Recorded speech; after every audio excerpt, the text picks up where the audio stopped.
Russia is tightening its noose on the key port city of Mariupol. It says more than 1,000 Ukrainian soldiers have surrendered. If Mariupol is seized, it will be the first major city to fall to Russian forces since they invaded in February. The Russian assault is also intensifying in the east, forcing all humanitarian corridors to a halt. Live to Ukraine and Latvia in just a moment. But first, a look at what's happening on the ground.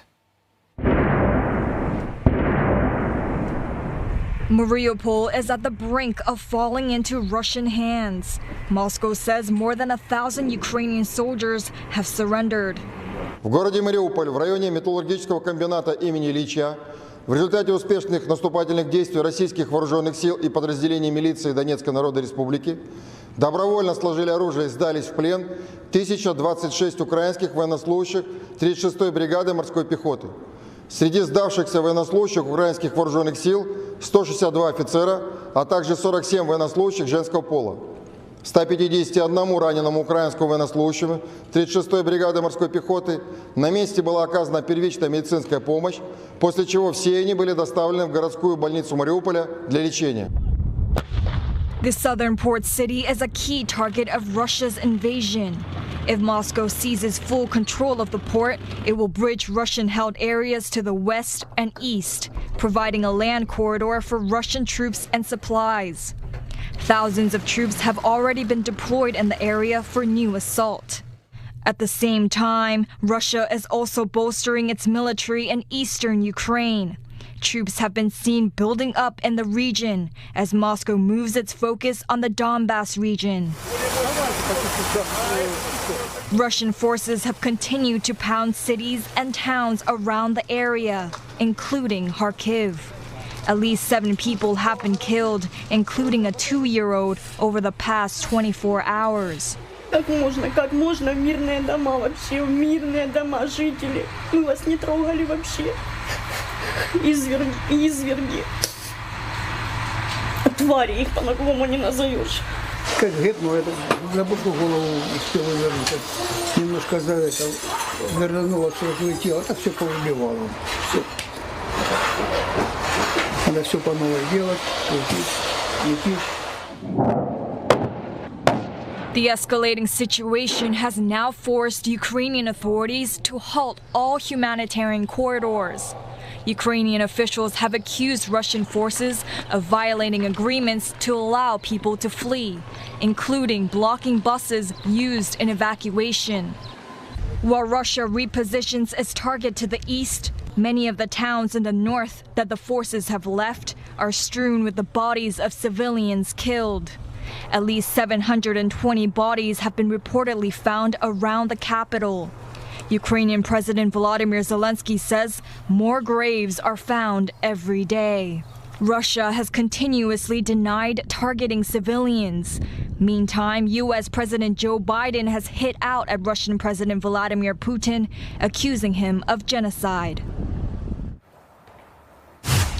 Philip Crowther joins us live now from Lviv. Philip, do we have any clarification on these conflicting reports that we're hearing on Mariupol? On the one hand, Russia claiming that Ukrainian soldiers have surrendered, and Kyiv, on the other hand, insisting that the city is still standing.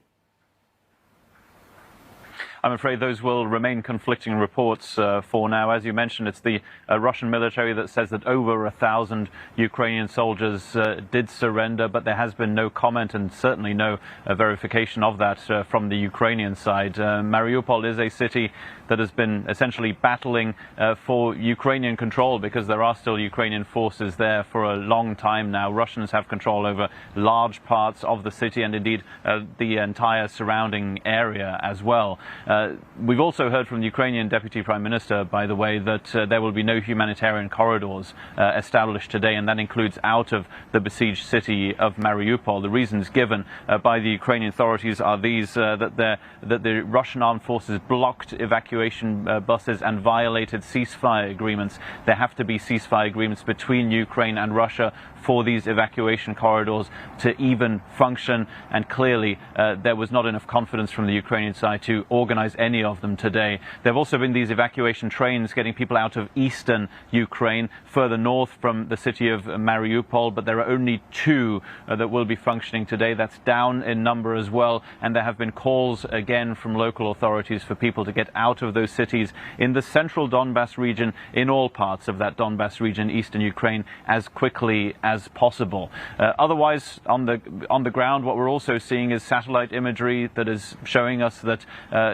Russian forces, troops, but also Russian equipment is being moved into the central Donbass region, out of Russia into Ukraine, first of all, but also from those already occupied areas of the Donbass region, further into that area, all of those areas that Russia, of course, wants to get under its control quickly. We don't know yet when exactly this planned Russian offensive is truly going to begin, but everything clearly is being put in place right now.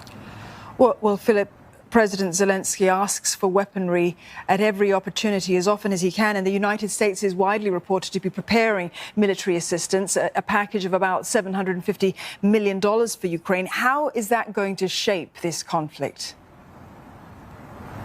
Well, we don't know exactly what's going to be in that package of military aid. So far, probably the most important military aid, the weapons shipments coming from the United States, have most likely been anti-tank and anti-aircraft missiles. That is some of the military material that the Ukrainian army wants and that Ukrainian President Volodymyr Zelensky has been asking for repeatedly. As you mentioned, he spoke to the Estonian parliament today. He spoke to the Lithuanian parliament yesterday, the day before to the South Korean parliament.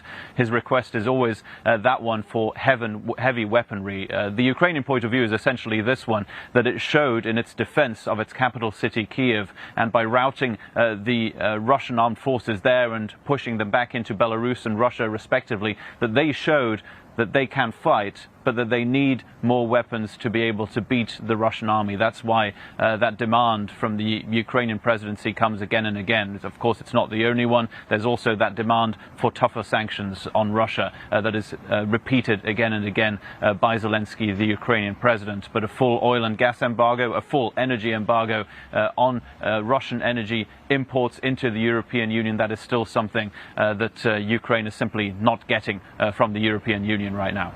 All right, Philip, thank you very much for that. Philip Crowther there in Lviv. Well, let's get more from Laura Mekanishaward. She's joining us live from Riga, Latvia. Laura, President Putin swatting away further threats of sanctions, saying energy exports can easily be redirected away from the West. What message is he trying to send?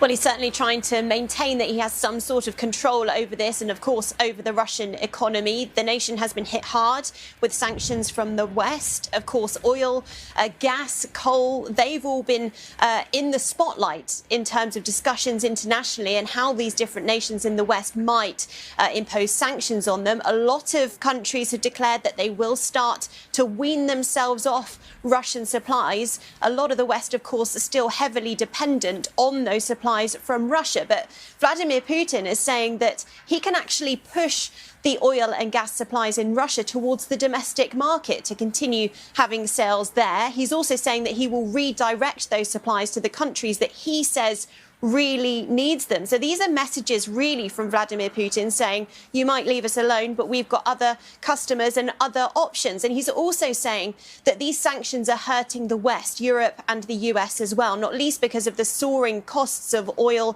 over the last few weeks and months, but also because of the effects that then has on the average consumer, the average citizen within those countries. So clearly Vladimir Putin sending this message that he is going to continue trying to drum up other business elsewhere.